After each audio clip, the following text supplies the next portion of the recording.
আজকে আমার দায়িত্ব ছিল, ঢাকা থেকে যে সকল নেতৃবৃন্দ এসেছেন, প্রশিক্ষক এসেছেন, ওনাদের দায়িত্ব ছিল আমার থানা পর্যায়ে বা উপজেলা পর্যায়ে, পৌরসভা পর্যায়ে, ইউনিয়ন পর্যায়ে আমাদের যে সকল নেতৃবৃন্দ আছেন, আমরা আপনাদের সামনে তুলে ধরেছি 31 দফার প্রত্যেকটি বিষয়। আপনাদের নিজেদের মনে অনেক কিছু জিজ্ঞাসা ছিল 31 দফা নিয়ে, সেগুলো আপনারা তাদেরকে জিজ্ঞেস করেছেন, সেগুলো আপনারা অনেকে আমাকেও জিজ্ঞেস করেছেন। আমরা যতটুকু বিশ্বাস করি, যা জানি, যা করতে চাই, আপনাদের সামনে সেই কথাগুলো তুলে ধরেছি। এখন প্রিয় সহকর্মীবৃন্দ, দুলু সাহেবের মতন হয়, দুলু সাহেবের প্রস্তাবনা অনুযায়ী হয়তো এখনই পরীক্ষা নিতে যাচ্ছি না, হয়তো বা আমরা পরীক্ষা নেব, এরকম একটি চিন্তাভাবনা যখন উনি দিয়ে দিয়েছেন মাথায়, সেই চিন্তাভাবনা আজ না হলেও কাল না হলেও পরশু হয়তো সেটি বাস্তবায়নের দিকে আস্তে আস্তে এগোবো আমরা। কিন্তু তার আগে পর্যন্ত আপনাদেরকে কিন্তু বসে থাকলে চলবে না। এই যে একটি স্লোগানের কথা উনি বলেছেন, যে স্লোগানটা আমি দিয়েছিলাম, take back Bangladesh, take back বাংলাদেশের সামান্য একটি অংশ অর্জিত হয়েছে, সম্পূর্ণভাবে কিন্তু এখন আমরা অর্জন করতে সক্ষম হয়নি। আমার দেশের মানুষ যখন তার রাজনৈতিক অধিকার প্রয়োগ করতে পারবে, যখন আমরা বলতে পারবো এই দেশের মানুষের রাজনৈতিক অধিকার কম বেশি প্রতিষ্ঠিত হয়েছে, আমার দেশের মানুষের অর্থনৈতিক স্বাধীনতা যখন কম বেশি প্রতিষ্ঠিত হয়েছে, তখনই আমরা বলতে পারবো শুধু স্বৈরাচার পালিয়ে গেছে, টেক ব্যাক বাংলাদেশের একটি সামান্য অংশ অর্জিত হয়েছে। এখনো কিন্তু বহু পদ বাকি, বহু কিছু অর্জন করার বাকি।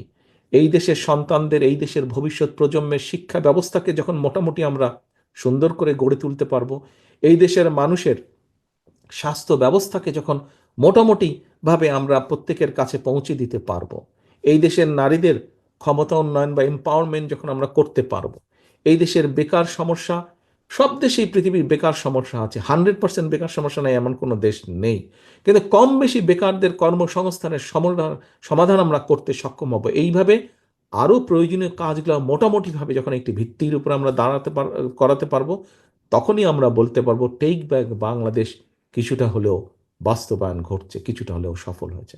একজন কথা প্রসঙ্গে একটি বলেছিলেন প্রশ্নে, যে অদৃশ্য শক্তি, আমি আজকে থেকে 7 মাস 8 মাস আগে বলেছিলাম আপনাদেরকে, নিশ্চয়ই অনেকেই সেই মিটিং উপস্থিত ছিলেন, যে আমাদেরকে অদৃশ্য শক্তির বিরুদ্ধে যুদ্ধ করতে হবে। বুঝেছেন কেন 8 মাস আগে আমি কথাটাই বলেছিলাম? আজ সেটি প্রমাণিত হচ্ছে সত্য। কাজে সেই অদৃশ্য অনেক শক্তি, কিন্তু অদৃশ্য অনেক শত্রু বা প্রতিপক্ষ কিন্তু আজ আস্তে আস্তে দৃশ্যমান হচ্ছে। আমরা যদি আমাদেরকে ঐক্যবদ্ধ না করি, আমাদের ভিতরে কেউ যদি কিছু কিছু কাজ করে থাকে যেগুলো জনসমর্থনযোগ্য নয়, তাহলে তাদের বিরুদ্ধে ব্যবস্থা নিতে হবে, তাদেরকে সরিয়ে দিতে হবে, তাদের সাথে সম্পর্ক রাখা যাবে না। আমরা যদি এই কাজগুলো না করি, আমরা যদি নিজেরা ঐক্যবদ্ধ না হই, প্রিয় নেতৃবৃন্দ, আমরা তাহলে আমাদের 31 দফা বাস্তবায়ন করতে হয় পারবো না। যদি 31 দফা বাস্তবায়ন না করি, তাহলে আপনার যে গত 15 বছর ধরেন, 15 বছরকেই যদি আমরা ধরি, 15 বছরের যে আপনার ত্যাগ, 15 বছর যে আপনার উপরে অত্যাচার, নির্যাতন, যে কষ্ট, সকল কিছু বৃথা হয়ে যাবে। শুধু লালমনিরহাট, শুধু কুড়িগ্রাম, শুধু গাইবান্ধা নয়, বাংলাদেশের 64টি জেলার আমার প্রতিটি নেতাকর্মীর কষ্ট বৃথা হয়ে যাবে, অত্যাচার নির্যাতন বৃথা হয়ে যাবে। কাজে আসুন, যে কোনো মূল্যে আজকে আমাদেরকে ঐক্যবদ্ধ হতে হবে, আমাদেরকে নিজেদের ভেতরের ঐক্যকে সুসংগঠিত করতে হবে। যে কোনোভাবে আমাদেরকে কোনো অশুভ যদি কিছু থাকে, তাকে আমাদের দূরে সরিয়ে দিতে হবে, তাকে আমাদের দূরে সরিয়ে দিতে হবে, সেই জিনিসটাকে, সেই ব্যক্তিকে আমাদের দূরে সরিয়ে দিতে হবে, দিয়ে আমাদেরকে সামনে এগোতে হবে। এবং তখনই আমরা সক্ষম হব এই আস্থা এবং বিশ্বাসকে ধরে রাখতে, যখন আমরা আমাদের নিজেদের ঐক্যকে সুদৃঢ়ভাবে ধরে রাখতে পারব। আসুন, আজকে এই কর্মশালার আমাদের প্রতিজ্ঞা হোক, আমরা আমাদের এই 31 দফা আমাদের প্রত্যেকের স্ব এলাকার প্রত্যেকটি মানুষের ঘরে, প্রত্যেকটি মানুষের দল মত ধর্ম বর্ণ নির্বিশেষে প্রত্যেকটি মানুষের কাছে আমরা নিয়ে যাব। রাজনৈতিক দল হিসাবে আমাদের সবচেয়ে বড় পরীক্ষক হচ্ছে জনগণ।